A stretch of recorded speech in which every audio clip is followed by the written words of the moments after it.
বারেক চাচা আসবো নাকি? চাচা ঢুকে গেলাম। কান্দতেছ কি জন্য? জীবনে তো বহু যুবক চাউল পাওয়ালে এইভাবে কান্দেছ, এখন নিজে কান্দ।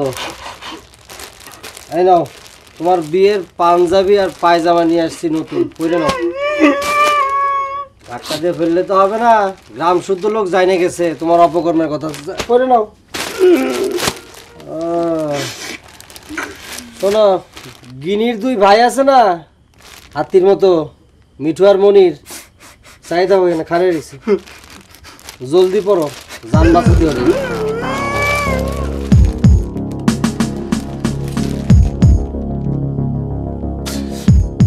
তোরা যদি এরকম জোর করে আমার বিয়ে দিবি, তাহলে পর একটা সুন্দরী মেয়ের সাথে বিয়ে দিলি না কিসের জন্য? রে খোদায়, তুমি কি কইলে? একদিন তো শুনেছি যে তুমি প্রেমের জন্য দিওয়ানা, সাচ্চা প্রেম করো, এখন এটা কি করলে তুমি? তোমার অপকর্মের কথা তো আমি শুনে গেলাম, আর কইও না, মানুষজন শুনে ফেলবে।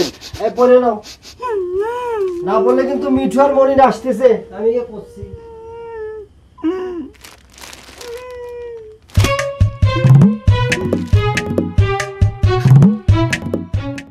ভাবি, আপনি যখন আমার বাপ মামারা বোনটা পছন্দ করেছেন, সেনে কি আর আমি অমত করে পারি? তাছাড়া ওরা দুইজনে পছন্দ করে। আপনার কাছে খালি আমার একটাই অনুরোধ, আমার বাপ মামারা বোনটা জেনে আপনার কাছে একটু স্নেহ পাই ভাবি। ও নিয়ে তুমি চিন্তা করো না ভাই, ওই গিনি আমার কাছে নিজের বোনের মতোই থাকবি। আর ভাবি, আমরা তো দুইটে ভাই, একটাই মাত্র বোন। বড় ভাই তো ওই দোকানের মাল কেনার জন্য ঢাকা গেছে, আমাকে কয়ে গেছে যে আমি যা কব সেইটাই হবি। তাহলে ভাবি, ওই আমার হবু ভগ্নিপতিটাকে একটু ডাক দেন, আমি একটু আশীর্বাদটা দিয়েই উঠি। আচ্ছা বারেক, ও বারেক, একটু এদিকে আয় তো ভাই। কে ভাবি? আয়। কে রে, চিনিসু? কিরা? তোর গিনি সোনার ভাই। তাই নাকি? আসসালামু আলাইকুম। ভালো আছেন ভাইজান? গিনি সোনা ওকে দুই ভাই নয়নের মণি। তাই? বারেক, আমরা কিন্তু দুজন কথা পাকা করে ফেলালাম। কিসের কথা ভাবি? গিনি সোনার সাথে তোর আইজি বিয়েটা সাইবে চাচ্ছি। মানে কথা কলি হইল? কে ভাবি, তুমি জানো না আমি বিয়ে শাদীর মধ্যে নাই? আর তাছাড়া এগোরে ফ্যামিলি তুমি বিয়ে করাবি, এটা কি শুরু করেছে? আর তাছাড়া মিষ্টি না কিসের জন্য ঢুকে দিতে পারি? এই কথাবার্তা হিসাব করে কথা কই কিন্তু। তোমার বোন আমি বিয়ে করে দেবো কিসের জন্য? কিসের জন্য? তুমি আমারে চেনো? তুমি চুপ করে থাকো মিয়া। আমি সারা জীবন ধরে প্রেম করবো, আমি সেটা করবো, কিন্তু খবরদার এখনো কথা বলে তুমি বাড়িতে বাড়ি। ভাষা সোজা করে কথা কও কইলাম। আমার বোন কি ফেললা নাকি? হ্যাঁ বিয়াদো, আমার বোনের সাথে প্রেম করে এখন করছো, বিয়ে করবো না, আমার বোনের নামে কলঙ্ক দিচ্ছ। হ্যাঁ তুমি আমাকে চেনো? হ্যাঁ আমরা দুই ভাই, আমার বড় ভাই দোকানের মাল কেনার জন্য ঢাকা গেছে, ওই খবর দিলে আসবো। আর আমার খালাতো ভাই চেনো? সেগুলো বাংলাদেশের কুস্তিগির, তোমার তুলিয়ে গাছের মধ্যে তোমার লাড়ি ভরে বাইর করে ফেলা দেবো। বিয়াদো, আমার বোনের নামে কলঙ্ক দাও। এই আপনি কি আমাকে ভয় দেখাচ্ছেন নাকি? তুলিয়ে গাছের মারি তোমার এখনই লাড়ি ভরে বাইর করে ফেলা দাও। বসো বসো, সেবা করে করছি, সেবা করে শুনবে। কি মনে করছো? হ্যাঁ আমার বোনের সাথে গাছের আড়ালে টাড়ালে কথা কইছাও, আমার বোন আমাকে সব কই দিয়েছে। আর এখন কথা বিয়ে করবে না, কলঙ্ক দাও না। আমার সারা গোষ্ঠীর মধ্যে একটা মাত্র বোন, আর এই বোনের চোখের পানি যদি আমি দেখি তাহলে আমার কোনো কিছুতে সহ্য হয় না। তুমি যদি আমার বোনের কোনো কষ্ট দেওয়ার চেষ্টা করো, তোমাকে আমি একবার তুলি আসাদের লাড়ি ভরে বের করে ফেলা দেবো। এটি আমার শেষ কথা।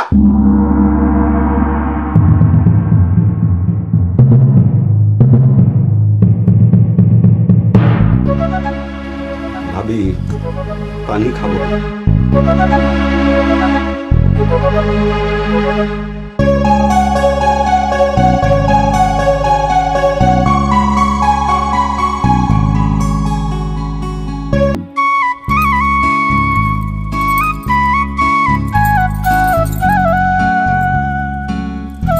খুব ভালো লাগতেছে।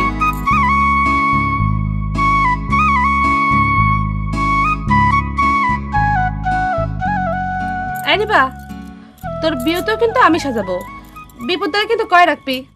আমি সব কি করছো? মুখে কিছু আটকাচ্ছে না, চুপ করে। ওমা, বান্ধবীর বিয়েতে সাজাবো আবার মুখে আটকাবে কে? ফাইন দেখাচ্ছে তাই না? দেখছিস, তাড়াহুড়োর মধ্যেও কিন্তু আমরা সবকিছু ঠিকঠাক মতো কিনেছি। কপালে থাকলে পারে দেখ কি না হয়। ভগবান আসলে লেখে দিছে কার সাথে কার জুটি। গোপটা ওই দিক থেকে পড়া, চুল যেন খোলে না, দেখিস। আচ্ছা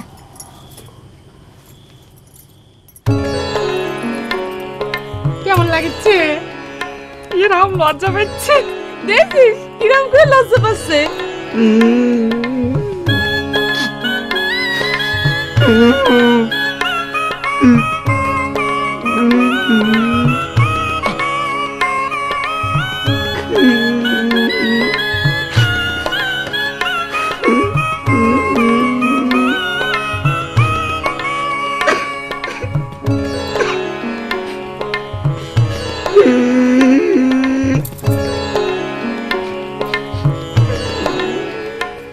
আমার রূপের জন্য তুমি আফসোস করতেছ প্রেম কুমার। আমার এই চেহারার জন্য তো আর আমি দায়ী না, এটা উপরওয়ালার দান। আর শোনো, মানুষের চেহারা তো ক্ষণস্থায়ী, আর ভালোবাসা চিরজীবনের। এমনকি মরণের পরেও এই প্রেম ভালোবাসা জীবন্ত থাকে। আমি তোমাকে সেই ভালোবাসা দেব প্রেম কুমার।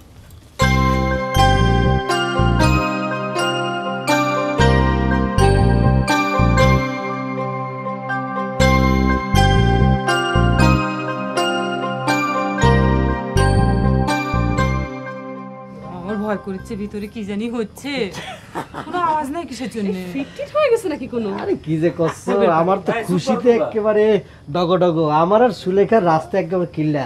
আর কি করছিস? যা আসতেছে মুখে তাই করে যাচ্ছে, আটকাচ্ছে। শালা এই আংরা করে ফেলেছে এই চাচা।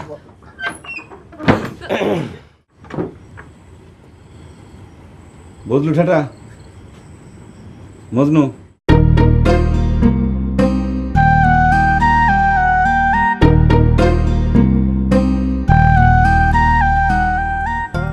ফটক তোলার লোক ডাক দে, ফটক তোলা লাগবে।